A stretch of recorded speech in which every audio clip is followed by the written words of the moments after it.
Welcome to the Orderica JMS training videos. In this video, we're going to discuss finished products. When you launch the Orderica JMS application, you'll be taken to the finished products section by default. But you can also find it by selecting the inventory menu on the bottom left, then the finished products submenu. Now let's start by adding a new product. Click on the green add button in the top left. Here you'll be presented with a form to fill out with all the information about the product. It's important to note that options highlighted with a red box are required fields, while all other fields are optional. At the top we have a few options about the product. The SKU and the inventory type are filled out automatically.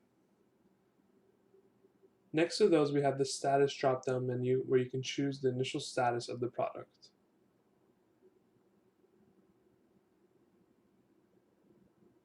The store option lets you choose which one of your stores currently has the product. So in our example here we have a store 1 and store 2. We can also select where specifically the product is located within the store to help us stay organized. If you want to learn how to change the values that you see in the store and location menus, as well as some of the other drop-down menus we will be discussing, be sure to watch the video on preferences. So coming down, we notice there are 6 tabs of information regarding the product. We start with general information. On the left here we have the vendor information. There are several different sections you can fill out with information regarding the vendor of the product. Enter in the vendor and any information about the vendor as you see fit. Moving on to the inventory product section. You can fill in information such as category, product type, and department. If none of the categories that you have already created fit this product, you can press the New Category button at the bottom of this menu to create a new category.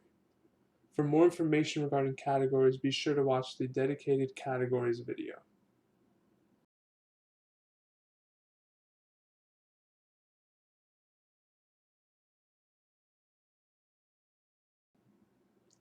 Next, there's the price information.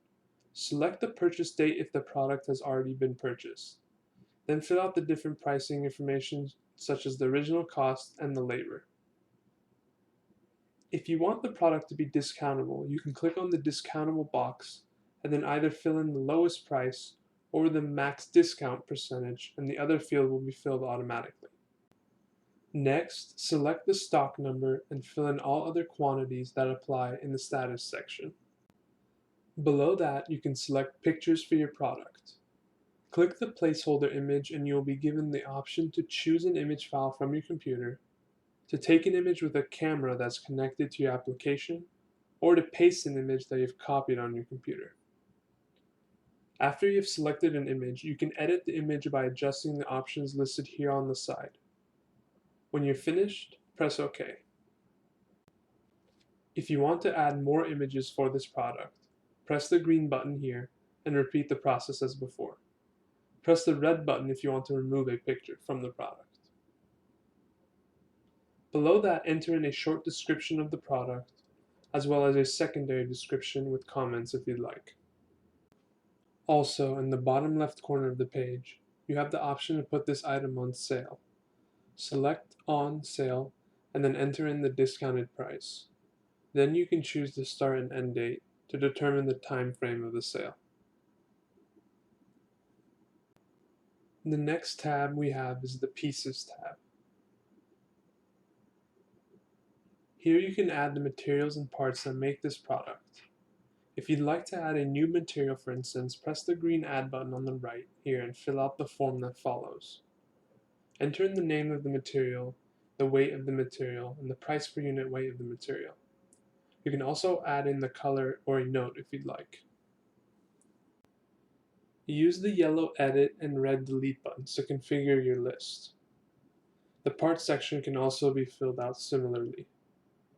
Enter in the information for your part or search the loose inventory in your database.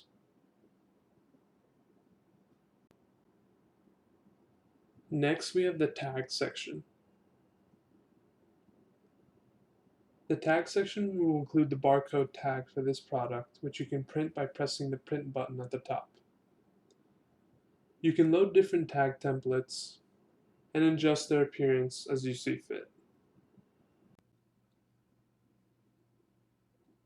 And at the top left, you can toggle between the different fields of the tag and adjust their location and size.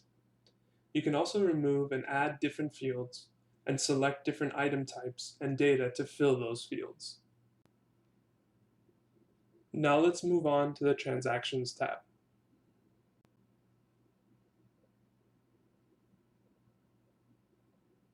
The Transactions tab will keep track of all transactions such as sales and returns with this product. This tab will be filled out automatically as transactions are made, so you don't need to enter anything in here. You can export this list to PDF or Excel with the Export To button in the top right. These exported files will include all the fields listed here, such as the transaction type, the date, and the quantity. Moving on now to the Notes tab. This is where you can create any notes or comments regarding this product to read later. Simply use the Add, Edit, and Delete buttons in the top left to configure your notes. The last tab is the History tab, which, similar to the Transactions tab, will be filled automatically as changes occur to the product. The History tab will keep track of all the changes made to the product's options and information. Press OK to complete the new product. So that's how you add a new finished product. In the Finished Products submenu, you'll be presented with all the finished products in a list format. When you select a product, the bottom of the page will show you all of the details of that product. You can always select the View page at the top here and choose whether to move that section to the right or remove it entirely. To edit a product, select it and then click the yellow Edit button, or just double-click on the product. You'll be given the same window we just filled out, and you can change any of the information you want. To delete a product, select it and press the red Delete button in the top here. Now, if you want to organize your list of products by a particular field, you can click and drag that field to the blue bar at the top of the list, and your products will automatically be grouped and organized. You can also use the Search button in the Loading section at the top here to filter the products that are shown in this list by different fields, including price, type, and category. To change between the pages of products, you can press the arrow keys at the top here, or you can select the drop-down menu and select which page to switch to. Lastly, you can use the Export To button in the top right to export your product list to a PDF or Excel file. You can also upload your products to your corresponding Orderica web store. Select the boxes for the products you want to upload and then press the Upload to Web button. Then fill in your Orderica store information, or visit Orderica.com to create a new account. Well, that concludes our video. If you have any questions, feel free to email us at info@orderica.com or call us at the phone number listed on our website. Thank you for watching.